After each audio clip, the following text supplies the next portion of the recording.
Hello po guys. Ah, Isang ligtas at payapang opportunity po ulit para sa ating lahat. Pasensya na po kayo. Nadidinig nyo naman po yung boses ko eh. Ito po yung napili kong gawing filter eh.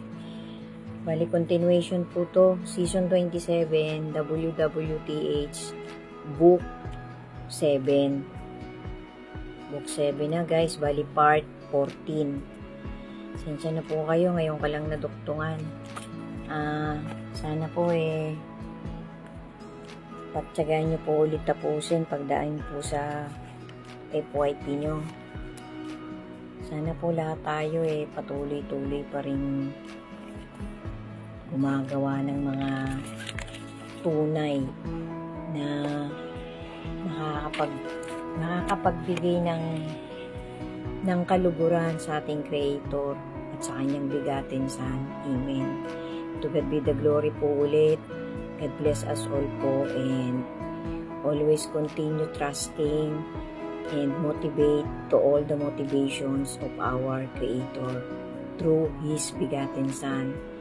Sana po kahit po maliit pa sa 1% talaga pong nakakapaghatid ako. Meron pong mga nakakakita at nakakapanood ng content ko na kahit konti may masasabing may konting motivation ang bawat part ng mga ganito ko pong ginagawang magkakaduktong na contents sa platform ko na to. Sigad na po ang bahala sa ating lahat guys, sa patuloy-tuloy nating pagsisikap na hanapin talaga yung katuwiran ng ating Panginoon. Huwag na po nating hintayin pitikin pa tayo ng ating Panginoon. Huwag na po nating hintayin mali tayo sa mga panahong pinangahawakan natin. Sa oras na malakas at buhay pa tayo, na nakakapagpatuloy pa po tayo sa mga tuloy-tuloy na routine ng bawat isa sa atin, sa ating trabaho, tayo man ay estudyante sa ating pag-aaral, tayo man ay simpleng karpintero, simpleng labandera, lahat po ng kabutihan na nagagawa ng bawat isa sa atin sa bawat segundo ng buhay na pinapahiram pa tayo. Kapag ka po matuwid at mabuti at may katuwiran ng Panginoon ang nakikita ng Diyos na ginagawa ng bawat isa sa atin, ang Panginoon po natin ay lalulugod sa atin. Lalo na po kapag ka talagang sa ating mga ginagawa inuuna nating hingin ng kanyang guidance, ang kanyang katuwiran, ang gabay niya sa atin. Tuwan-tuwa po sa atin ang Panginoon.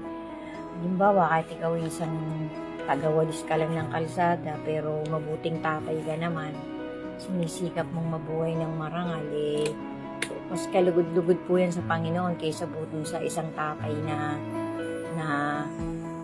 nagpapabaya sa kanyang pamilya. Kasi sabi nga po dun sa love letter ng ating Panginoon, ang isang tao na hindi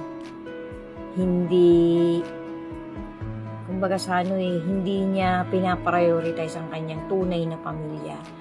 Galit po ang Panginoon sa mga ganong ama, sa mga ganong tao, ama o nanay. Galit po ang Panginoon sa hindi kinakalinga ang kanyang sariling pamilya. Ayaw din po ng Panginoon ng hiwa-hiwalay na pamilya. Ay nasusuko naman po yan ng Panginoon. Hindi na naman po tayo mga dapat pang turuan ng mga batang paslit. Kasi minsan nga po sa panahon natin ngayon, batang paslit nga po. Below 10 years old, 5 years old pataas o 7 years old pataas, matured na po Kasi nga po, iba na po yung kalakaran ng mundong ito guys. Ang mundong ito po talaga pong dilat na katotohanan. Nandun po tayo, tinatahak po natin ang landas na kung ano talagang pipiliin mo, ang landas na isang landas na papariwara, isang landas na papunta sa kabutihan ng kaluluwa natin. Sana po patuloy nyo talagang napapatyagan tapusin ng bawat content kong ganito, kasi yan po inaalay ko talaga sa ating Creator na sa pagiging fragile ng buhay ko, ng bawat isa sa atin sinisikap ko po na kahit sa ganito man lang pong paraan makagawa po ako ng maliliit na good deeds pwede ko pong baunin sa aking paglisan sa mundong ito. Hindi po natin masasabi guys, may namamatay nga pong sobrang bata pa may namamatay nga pong di man lang nakagraduate ng elementary, hindi man lang nakagraduate ng high school may mga dahilan po yun, kaya po kinuha sila ng mas maaga. Minsan po kahit gustong gusto nating mabuhay ng sobrang tagal, pagka po hindi na pinahintulot ng ating creator, hindi po tayo makakapangyari. Kasi sabi nga po ng isang mayamang babae, na dati ko pa pong napanood, 2 years ago pa po. Sabi, if you are sitting around and not doing nothing with your life, hindi ka daw magiging successful. Yun po itong matak talaga sa akin nung napanood ko po yan. Isang sikat at bilyonaryong sikat na celebrity po sa ibang bansa na ang nadinigan ko ng ganyang motivation. Kasi minsan nga po kahit po sikap tayo ng sikap hindi naman din po natin masasabi talagang kahit sikap ka ng sikap talagang in the long run successful talagang buhay mo Meron naman pong sitting pretty lang, simpleng-simple lang na trabahador sa isang kumpanya, pero successful pong masasabi siya sa paningin ng Panginoon.